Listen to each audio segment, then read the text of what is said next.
മുന്നോട്ട് ഇത് തന്നെയാണ്. ഈ കാണുമ്പോഴേ എല്ലാ അവയവം ഉണ്ടായിരുന്നോ അത് പിന്നെ വെച്ച് പിടിപ്പിച്ചാണോ?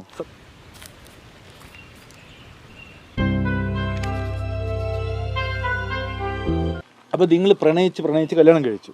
അപ്പോൾ സ്വാഭാവികമായിട്ട് എല്ലാ പുരുഷന്റെയും നല്ല ഗൗരവമുള്ളൊരു മുഖമാണ് പ്രമോദിന്റെ. നല്ലൊരു പെണ്ണിനെ കിട്ടത്തില്ലായിരുന്നു പറയുന്നു.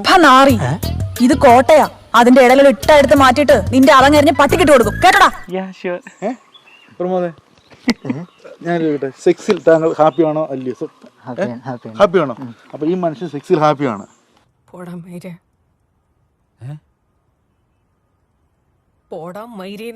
സ്ഥാനമൊക്കെ അതിന് ശേഷമല്ലേ വന്നേ?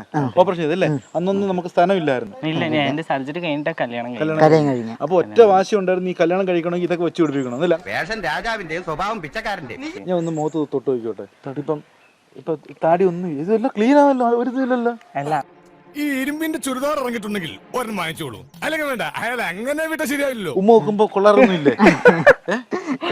ഉമ്മ കൊടുക്കാറുണ്ടോ ദിവസവും? അപ്പൊ ഈ കുറ്റിത്താടിന്ന് കൊള്ളത്തില്ല. സൊസൈറ്റി ഒരു മയർന്നാണ്. വെറും ശിവാങ്കി എനിക്ക് ഇഷ്ടപ്പെട്ടു. അപ്പൊ നമ്മൾ റേറ്റ് പറയുകയാണ്. ശിവാങ്കി ഇന്ന് എന്റെ കൂടെ തങ്ങാൻ പറ്റുമോ? യാതൊരു വൃത്തിയും വേനെ ഇല്ലാത്തവരായിരിക്കും നിങ്ങളുടെ അടുത്ത് വരുന്നത്. അപ്പൊ പോയി കുളിച്ചിട്ട് പാടാമെന്ന് പറയാനുള്ള സമയമൊന്നുമില്ല. അപ്പൊ അതൊക്കെ എന്ത് ചെയ്യും ആ സമയത്തൊക്കെ? അല്ലെങ്കിൽ നിങ്ങൾ അല്ലെങ്കിൽ അങ്ങനെയുള്ള ആൾക്കാർ എന്ത് ചെയ്യും? ഞാൻ പറഞ്ഞില്ല, അങ്ങനത്തെ ഒരു ഇത് ഞാൻ വീണ്ടും അത് എടുത്തെടുത്ത് പറയാൻ ഞാൻ ആഗ്രഹിക്കില്ല. അയ്യോ അങ്ങനെ പറഞ്ഞൂടാ, പിന്നെ ഞാൻ എന്തിനു വന്ന ഇല്ല എന്നുള്ള ഒരു വിഷമം അലട്ടാറുണ്ടോ?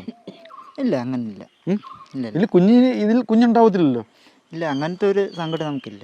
ഞാനേ സ്വന്തം ചേട്ടനെ പോലെ സംസാരിക്കുന്നത്. സാധാരണ ഒരു സ്ത്രീയിൽ കിട്ടുന്ന എല്ലാ സുഖവും കിട്ടുന്നുണ്ടോ?